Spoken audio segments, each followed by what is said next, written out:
Hello and good morning, evening or afternoon, depending on when you are tuning into this latest Susty Talk video interview from Edie.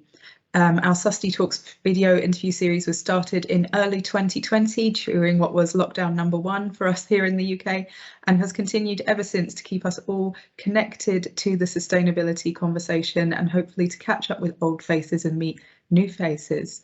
And I'm delighted that as part of our Circular Economy Week campaign for 2022, I've got some time on the phone with ReLondon's business transformation manager, Lamia Sbiti, and friend.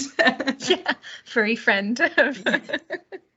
It's usually me that happens to, so so it's only time that someone else has that happen. I'm presuming you're calling from at home and not that you have an office cat. No, exactly. We do have sometimes some dogs in the office, but yeah, that's Arnold keeping me company today at home. Great. Well, thank you so much for taking the time to come on for video today to talk, all things circular economy in London. And I've had a look at what you've been up to. Noticed that you've been with ReLondon for around 2 years. Passionate about textiles and facilitating workshops and events, but I shouldn't steal your thunder. It would be great to start with your own introduction to yourself, your work at ReLondon, and where your passion for the circular economy started. Yeah, sure. So exactly. I joined ReLondon just almost 2 years ago, and I'm the business transformation manager. So what that means is I lead our program of support for London's small and medium-sized businesses to help them adopt or scale a circular business model. And it's work that I really enjoy. I think for me, the circular economy has always been a really exciting framing for sustainability. I originally trained as a zoologist, so I love nature and kind of how nature works. And I find there's something quite poetic about finding a way for humans to have an economy and work with each other in a way that mimics nature. But it's also a really exciting space for innovation and creative problem solving, particularly when you start to apply theoretical concepts around the circular economy to how to make that work within businesses, and helping to create sort of better choices for people in cities. So that's kind of what gets me up in the morning, gets me excited about the work that we do. Great, and we can dive into some of that work, but I wanted to start with an overview of some of the work that we're doing. So I wanted to get a view of when you're speaking to these SMEs in Greater London, what their biggest opportunities in relation to the circular economy they're seeing at the moment, and the challenges as well. And I know you said you focus on SMEs, but some partnerships involve bigger businesses. So whether SMEs are facing a different set of opportunities and challenges at this moment. Yeah, because within ReLondon, we're kind of working across a range of different audiences on the topic of the circular economy in London. And I would probably start by distinguishing the kind of context for larger businesses versus SMEs and also versus startups. But I'd say what's common to all of them is that there's definitely business opportunities, both kind of commercial and operational opportunities for businesses who want to adopt a more circular approach to how they work. And I think that's, first of all, kind of reflected by the recent kind of investment landscape. So we've been seeing circular businesses achieving really amazing fundraising rounds. I can mention like Olio, for example, reaching $43 million in Series B funding. Twig, which is a kind of a bank of things, so you can pay with stuff, has also secured $35 million. And lots of new models emerging that are, I think, attracting a lot of interest from the investment community. And that's kind of at the investment scale, but also when we work with businesses directly, looking at how they might be able to incorporate circular economy principles in the way they work. We're seeing really great opportunities for them to build different relationships with their customers, learn information about the longevity and durability of the products they're creating, and getting insight about what customers want from the products, and also a way for them to adapt to kind of changing regulatory landscape with sort of new legislation coming in about extended producer responsibility and the like. So it's definitely an opportunity for business to respond to different market conditions and also kind of position themselves competitively on the market. Where the difference lies between different size businesses is the pathway to adopting a circular business model within their operation. With startups, they have the advantage that, if it's a startup that's already offering a circular solution from the get-go, they have the option that they're small, they're nimble, they're able to spend time experimenting with how it works in practice. But at the same time, they're limited by the resources available, so investment or time. Whereas corporates, on the other hand, have the tension of the inertia of being a large company, of having worked in a certain linear way for a long time, and then having to change can be a bit complex. So, but at the same time, they've got the power to mainstream sort of new offers, especially where there's a new behavior involved, and ability to build an infrastructure. So that's why ultimately we want to be seeing large businesses and smaller innovators working together and kind of piloting interventions at the city level. And we're starting to see that happen in London. So for example, recently we had Just Eat partnering with Club Zero, which is a reusable packaging scheme. And we have, for example, Tesco partnering with Loop for a reusable packaging scheme again, or fashion brands partnering with providers like Thrift Plus or Reflaunt to have a take back scheme. So I think that's a really exciting opportunity for these kind of businesses to scale.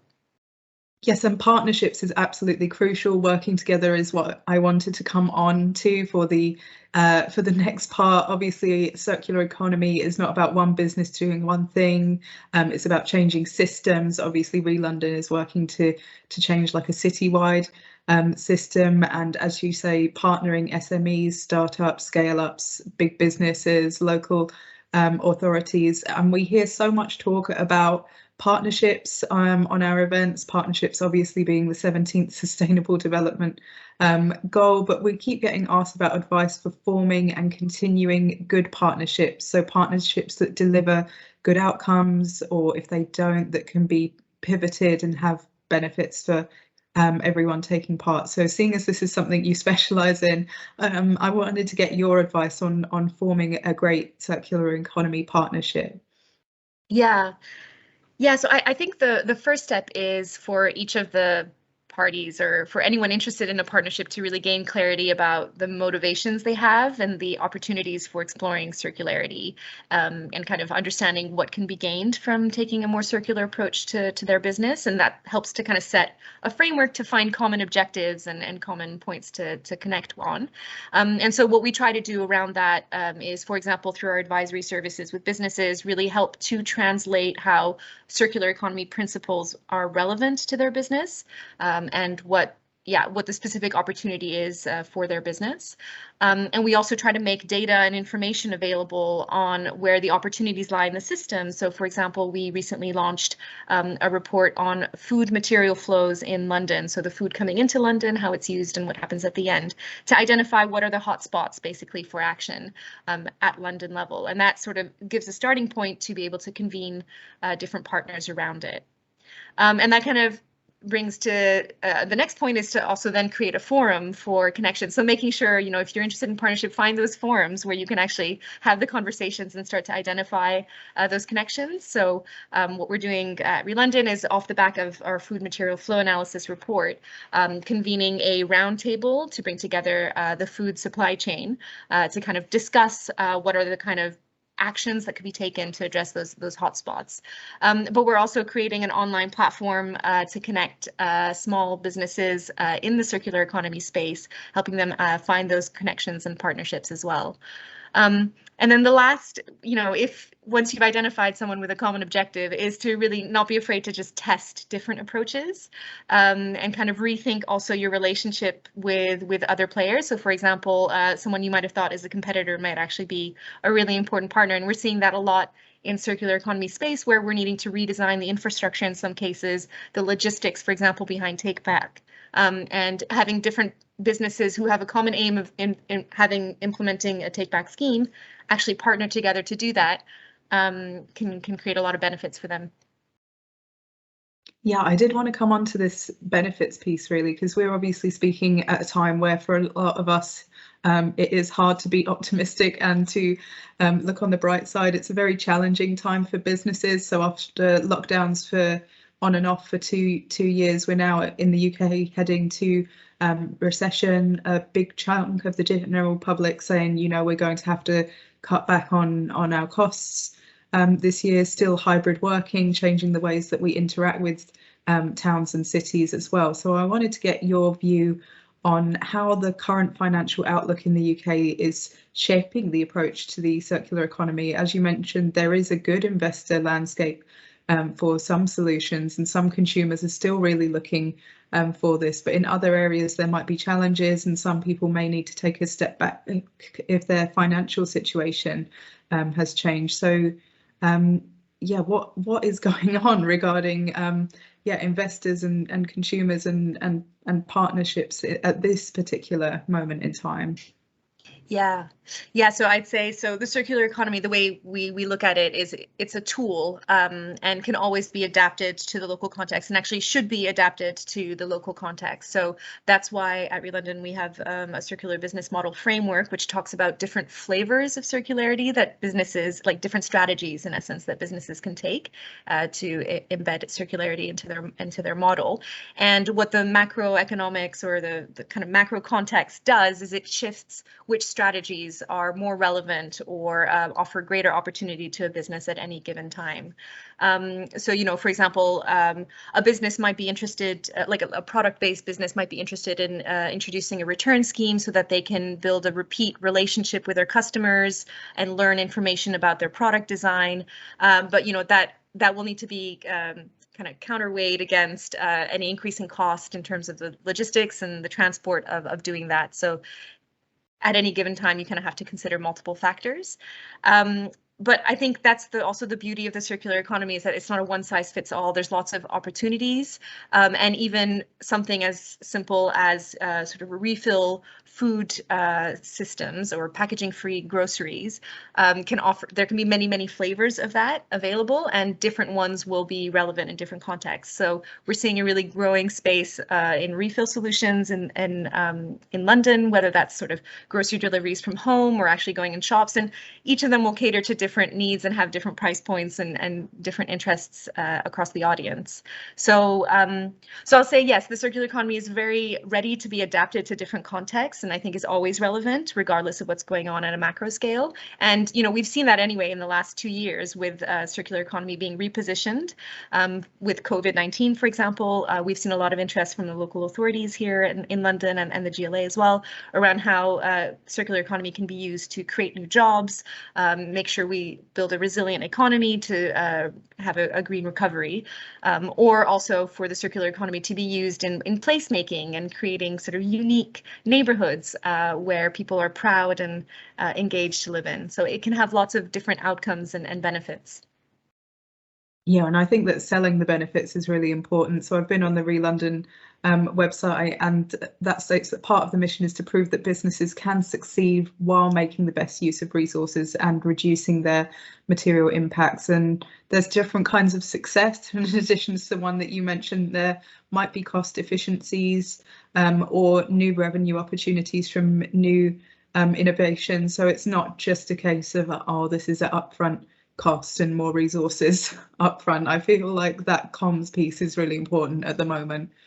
Yeah, definitely. I mean, and you know, you think of it, for example, in fashion brands who generate a lot of clothing and garments and then have a lot of stock that they need to get rid of. The effort involved and the, you know, brain power of dealing with that problem is the same as, you know, as trying to set up a scheme upfront that means that you are only building and making the fabrics that you need, the garments that you need to sell, or implementing kind of take back schemes. So it's the same energy, just put in a different place and with other opportunities. That's a really interesting way to think about it. I feel like, yeah, a lot of self-help books put that for personal life as well. That's true, yeah. Don't they talk about like, where's your energy actually going? Exactly. Exactly. Great. Well, I think we've got a great snapshot of what businesses are up to in London on the circular economy, where the challenges are, where the opportunities are, and how we can make sure that we get the most out of that. I wanted to, as we come to the end of our time on the call, talk about the policy involvement in all of this. So we're speaking a few days after the state reopening of Parliament. We had the Queen's speech, although I don't know whether to call it Charles's speech. this time around with the government setting out priorities for parliamentary session.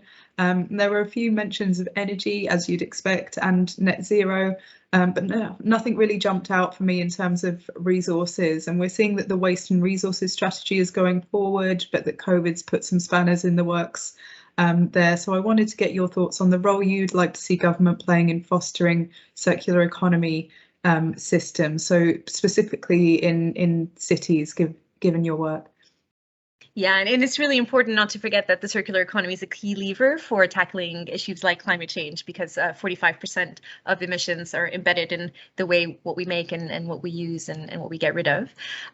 Yeah, so there is roles for government to play at a national level, for example, in setting the policy framework that sets the direction for circular economy interventions, things like extended producer responsibility or sort of rollout of deposit return schemes around packaging can do a lot to kind of create an environment and an interest from business to take part in these schemes.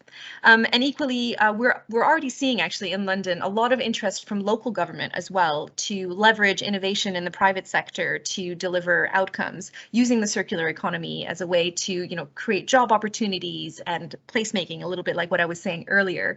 So for example, we've worked with Islington Council in dispersing a grant scheme to support local businesses to trial circular initiatives with an aim of, as I said, supporting with job creation but also supporting with the waste levels in the area and the level of awareness and access to better choices, better circular choices locally. We're also doing a trial in Bexley with Olio and Kitch, which are two food apps to help citizens kind of have a better relationship with food, let's say, piloting, sort of rolling out these apps together in one concentrated area to see how that drives behavior change and uptake. So yeah, there's a lot of interest coming through from local government and a lot of potential for these kind of public-private partnerships as well that we're really excited to be seeing emerging. That's good to hear, and I'd expect no less. Like at COP26 last year, it was definitely just as busy in the cities and towns and other non-state actors' part as it was in the national bit. So great to see that they're leading on resources as well as climate, and that they can maybe push there as well. Great. Well, I think that's all the time we have on our call this afternoon, Lamia. So thank you so much for your time. Thank you for having me.